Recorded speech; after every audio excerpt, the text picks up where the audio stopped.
17.5 কোটি মানুষ বাস করছে বাংলাদেশে।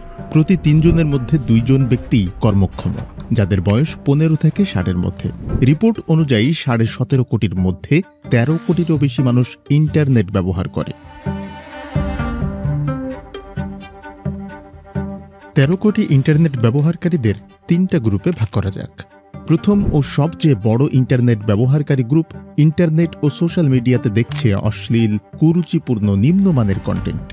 দ্বিতীয় গ্রুপ, বিশেষ করে মেয়েদের সংখ্যা এই গ্রুপে কিছুটা বেশি। তারা দেখতে ব্যস্ত আরেকজনের পার্সোনাল জীবনে কি হচ্ছে, কার জামাই কি করছে, কে কাকে ডিভোর্স দিচ্ছে। এই ধরনের কন্টেন্টের শুদ্ধ নাম হচ্ছে ডেইলি ভ্লগস। আর তৃতীয় গ্রুপটা হচ্ছে ইউটিউব ইউজারদের গ্রুপ।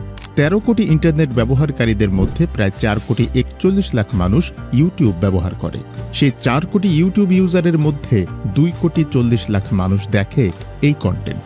লো এফোর্ট, ননসেন্স আর কুরুচিপূর্ণ এসব কন্টেন্ট দেখছে বাংলাদেশের অর্ধেক ইউটিউব ইউজার। ভিডিওর শুরুতে বলেছিলাম, আমাদের দেশে প্রতি 3 জনে 2 জন কর্মক্ষম ব্যক্তি।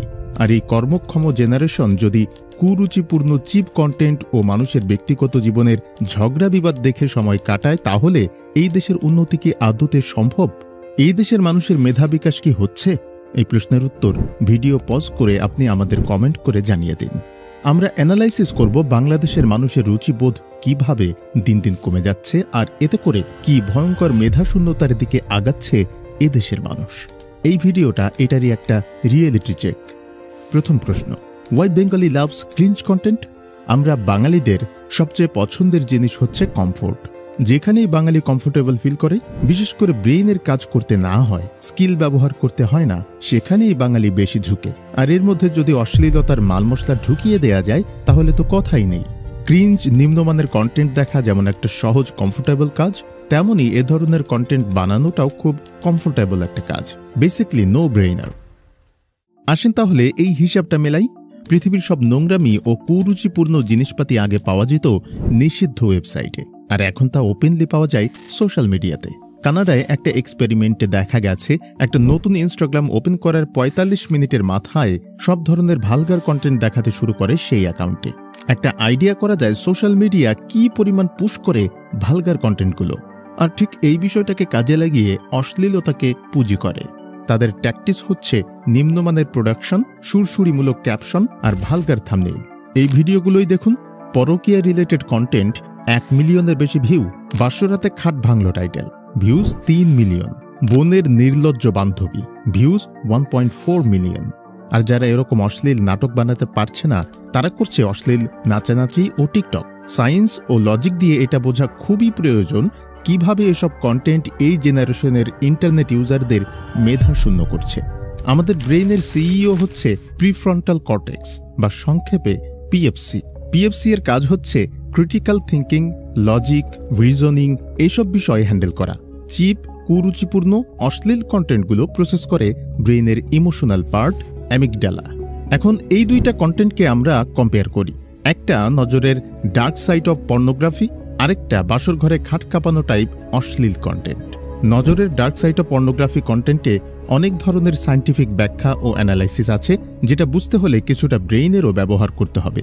আর বাসর ঘরে খাট কাঁপানো দেখার জন্য ব্রেইনের বিন্দুমাত্র প্রয়োজন নাই। দেখতে থাকবেন, ব্রেইন সস্তা ডোপামিন পাবে, আপনিও খুশি, ব্রেইনও খুশি।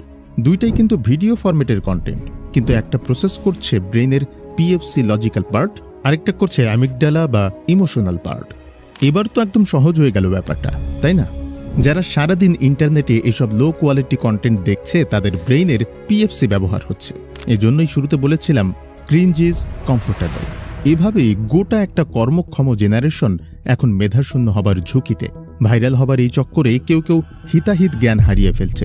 টিকটকের বায়োতে দোয়া লিখে রাখা, কিন্তু কন্টেন্ট সব অশ্লীল। আবার টিকটক বানাতে নিজের ছোট্ট বাচ্চাকেও রেহাই দিচ্ছে না। এগুলো দেখে কি আপনারও লজ্জা হচ্ছে না? এবার কথা বলা যাক দ্বিতীয় গ্রুপকে নিয়ে, যারা সারাদিন ডেইলি ভ্লগের নামে অন্যের পার্সোনাল লাইফ দেখায় ব্যস্ত থাকে।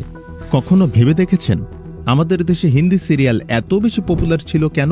সিরিয়ালগুলোতে বেসিক্যালি সংসারের বউ, জামাই, শাশুড়ি, ননদের দ্বন্দ্ব কলহ দেখানো হতো। এই সেম জিনিসগুলো মানুষ দেখে এখন নিম্নমানের ভ্লগগুলোতে। এটা কেন খারাপ বুঝতে হলে আমাদের বুঝতে হবে ভয়েউরিজমের কনসেপ্ট। অন্যের জীবন, বিশেষ করে ব্যক্তিগত জীবন দেখে আনন্দ বা বিনোদন পাওয়া হচ্ছে ভয়েউরিজম। বেশ ভয়ঙ্কর একটা ব্যাপার। এদেশের ব্লগারগুলো নিজেদের ব্যক্তিগত জীবন, ফ্যামিলি ড্রামা থেকে শুরু করে নিজেদের বাচ্চাদের দিয়ে পর্যন্ত ভ্লগ করাচ্ছে। এই ভ্লগগুলোর দর্শক কিন্তু প্রচুর। একটা উদাহরণ দিচ্ছি। এই উদাহরণের অ্যানালাইসিসেই বুঝে যাবেন কিভাবে ডেইলি ব্লগস বাঙালিদের মেধাশূন্য করছে। যেমন এই ভিডিওটা দেখুন। এই জনৈক ভ্লগার ও তার স্বামীর মধ্যে একটা গ্যাঞ্জাম হয়েছিল, সেটা মোটামুটি পুরো দেশ জেনে ফেলেছে। কারণ তাদের ভালো মার্কেটিং স্কিল এবং বাঙালিদের অতিমাত্রায় ভয়েউরিজমের প্রতি আকর্ষণ।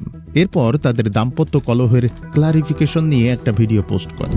5 মিলিয়নের বেশি ভিউ, 1 লাখের উপরে রিয়াকশন, 600টার বেশি শেয়ার। আপনার কাছে প্রশ্ন, এই ধরনের কন্টেন্টের উচিত এত বেশি অ্যাটেনশন পাওয়া?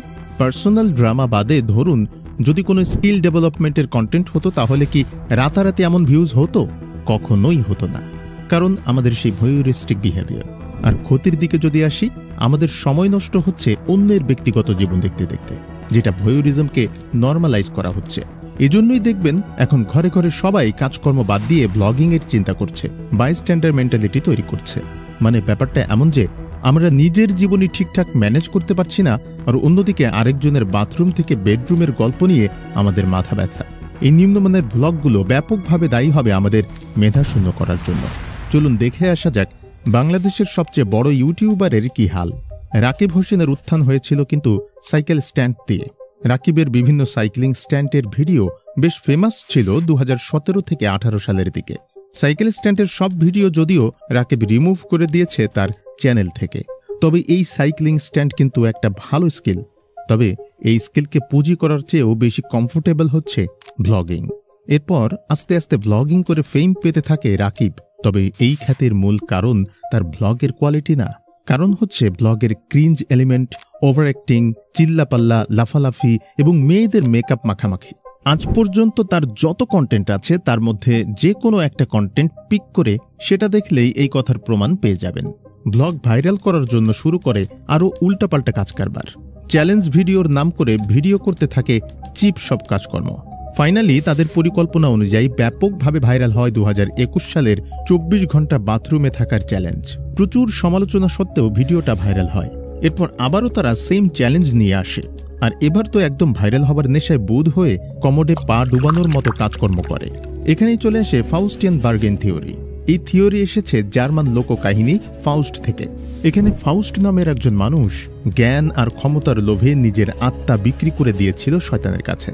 ঠিক এখানেও ক্ষণিকের ফেম, টাকা কামানোর জন্য নিজের ডিগনিটি, মোরালিটি আর লং টার্ম ভ্যালু বিক্রি করে দিয়েছে বলা যায়। একটা সময় সাইকেল স্ট্যান্ডের মতো স্কিলফুল জিনিস দিয়ে শুরু করেছিল, কিন্তু ভাইরাল হওয়ার লোভে, ফেমের জন্য তারা বেছে নিল নো স্কিল ক্রিঞ্জ ফর্মুলা। সহজ, দ্রুত আর গ্যারান্টিড ভিউজের জন্য তারা কমোডে পা দিয়ে মেয়েদের মেকআপ, জামা কাপড় ইত্যাদি রুচিহীন কাজ করে তারা বিক্রি করে দিচ্ছে নিজেদের ডিগনিটি। আর বাংলাদেশের সবচেয়ে বড় ইউটিউবারের যদি এই হাল হয়, তাহলে বুঝতে পারছেন তো দেশের কন্টেন্ট ইকোসিস্টেমের কি অবস্থা। হয়তো বলতে পারেন আমরা কেন ওর আগের ভিডিও নিয়ে কথা বলছি, ছোটকালে তো সবাই এমন ভুলভাল কাজ করেই। ঠিক আছে, চলুন তাহলে রিসেন্ট ভিডিওজের নমুনা দেখে আসি। 27 জুন 2025 এক্সট্রিম ডেয়ার চ্যালেঞ্জ নামে এই ভিডিওতে ডেয়ারের নামে মোজার ঘ্রাণ নেয়া, ডিম ও আরও জিনিসপাতি মাখামাখি চলছে। 24 আগস্ট 2025 এই ভিডিওতে কন্টেন্টের জন্য ক্যাট ফুড খাচ্ছে। লাস্ট কুরবানির ঈদের নামাজ পড়াটাও এত বাজে অ্যাঙ্গেল থেকে রেকর্ড করেছে। আর কি করা বাকি আছে তাহলে? বুঝতে পারছেন, আবারও সেই ফাউস্টিয়ান বার্গেইন, নিজের সম্মান, ডিগনিটি বিক্রি করা ফেম ও টাকার জন্য। আরেকটা জিনিস লক্ষ্য করেছেন, বর্তমানে টক্সিসিটির একটা চেইন তৈরি হচ্ছে। কিছু ক্রিঞ্জ কন্টেন্ট ক্রিয়েটর কিছুদিন পরপর উদয় হয়ে ক্রিঞ্জ না হলে ভালগার কাণ্ড কারখানা করে ভাইরাল হচ্ছে।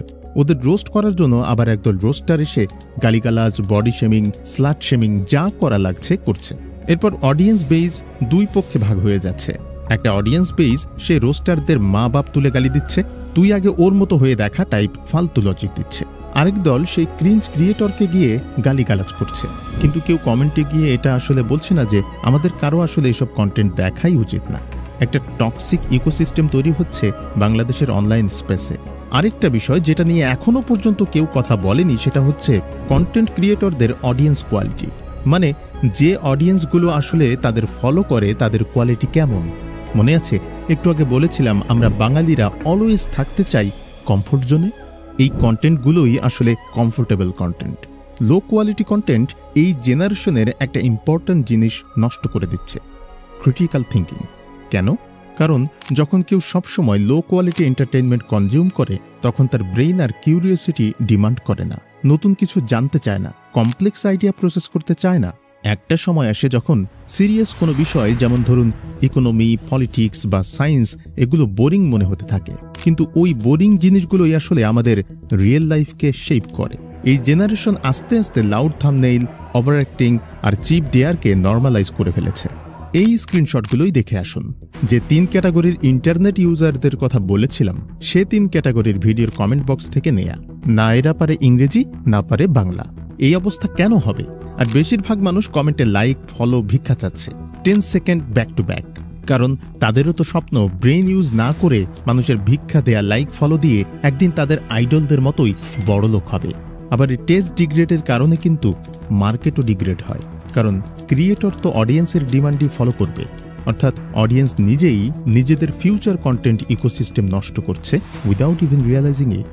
একটা জাতির ক্রিয়েটিভিটি, কিউরিওসিটি আর ক্রিটিক্যাল মাইন্ডসেটকে ধীরে ধীরে খেয়ে ফেলার মতো স্লো পয়জন এসব কুরুচিপূর্ণ কন্টেন্ট।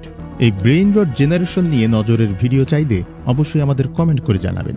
অশ্লীল ক্রিয়েটর, ডেইলি ব্লগার কিংবা রাকিব হোসাইনের মতো ক্রিয়েটররা যেমন প্রবলেম, তেমনই প্রবলেম হলো অডিয়েন্সের চয়েস। কন্টেন্ট ক্রিয়েটররা মানুষের কুরুচিপূর্ণ কন্টেন্টের চয়েসকেই মনিটাইজ করছে। এই যুগে কিভাবে রাইট কন্টেন্ট চুজ করতে হবে সেই ফ্রেমওয়ার্ক আছে নজরের ইয়েলো কন্টেন্ট এই ভিডিওতে। অবশ্যই সেই ফ্রেমওয়ার্কটা চেক করতে পারেন। When you feed your brain with junk, don't be surprised when your thoughts become junk.